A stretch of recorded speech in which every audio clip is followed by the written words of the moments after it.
You're about to play an unfinished level from The Last of Us Part 2.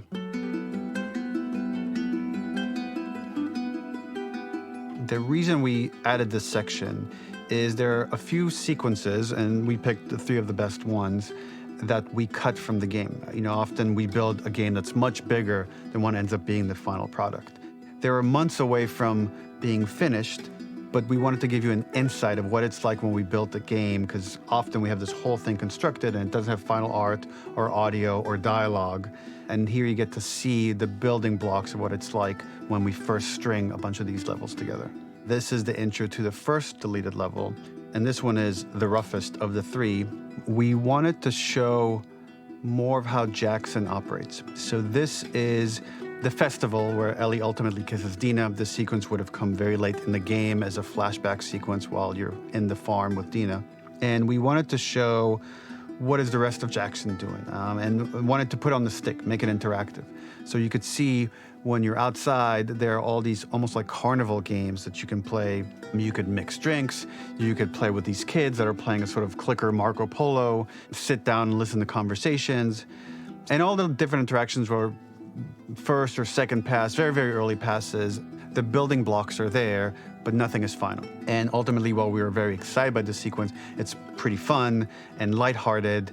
It just slowed things too much as we're barreling towards the end of the story at this point.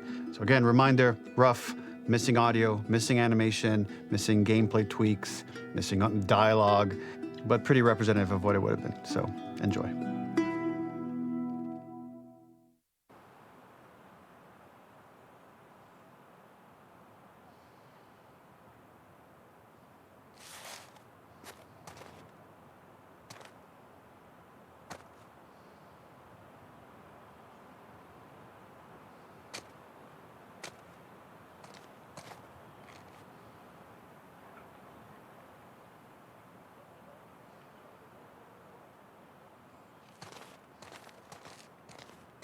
Originally, this level was going to transition us to farm.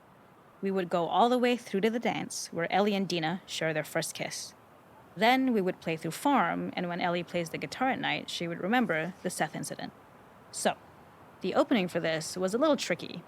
We needed it to match at least a little what you might expect emotionally coming from prior beats, because we were already purposefully disorienting you in time and space. Remember, you just came from this huge fight. To jump straight into it would have been a little too jarring. After some back and forth, we rooted it in Ellie's nerves, calling back to her hands shaking in the theater. But this time, for a much more innocuous reason we'll find out later. She's nervous because she has a crush on Dina, who is the only reason why she's here at the dance.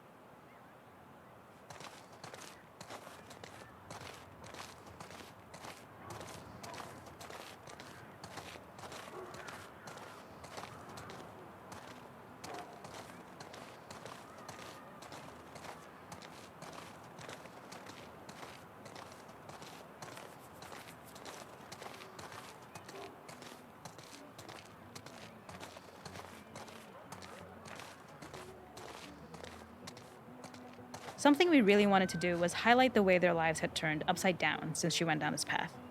We had this idea of recontextualizing all of our usual gameplay mechanics that were designed for really violent ends. The workbench, door bashes, throwable weapons, and even the infected, which is my personal favorite. Peppered throughout the level are moments of levity or shared history, all the while seeing how happy and mundane they all were before her huge revenge odyssey.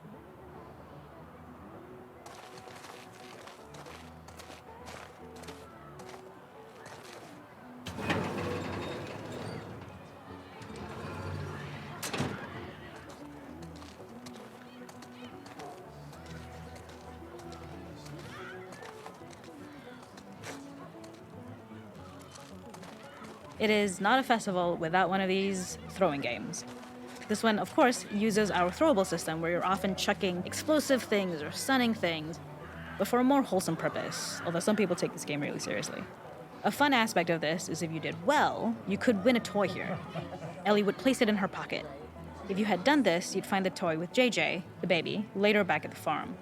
When we cut this, the toy made it through anyway because it was so cute. It is the same one you see on the tractor at the farm. Ollie the elephant.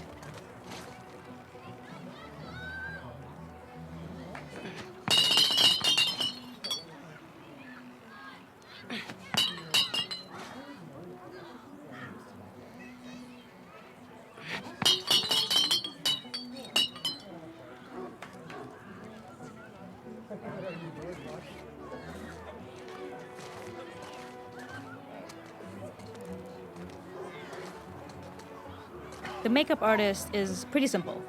It's one of those little in-game scenes we peppered in to make it feel like Ellie had roots in the town.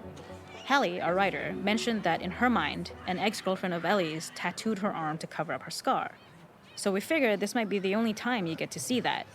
We wanted to hint at it and allude to it and make it feel like there had been so much more that had been happening and so much more that Ellie threw away.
This is one of my favorite sections because I think that it achieves both the slice of life aspect of Jackson while also being a stark reminder of how dark the world that they live in really, really is. To attract attention and curiosity, one of the kids was supposed to make this adorable, messed up little clicker impression, and the others would giggle. We tried a version where if you got close enough, the kid might try and follow you a little before turning back. Since clickers are blind and move by echolocation, for this game of messed up tag, Ellie must close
Jackson's normalcy was something we would find in a real world. In the back, you would find teenagers finding some alone time with each other in a dark corner of a party. It was rewarding the player for peeking into a hidden corner, but ultimately redirecting them back to the festival. We also had versions of them smoking weed here, despite Maria's consternation.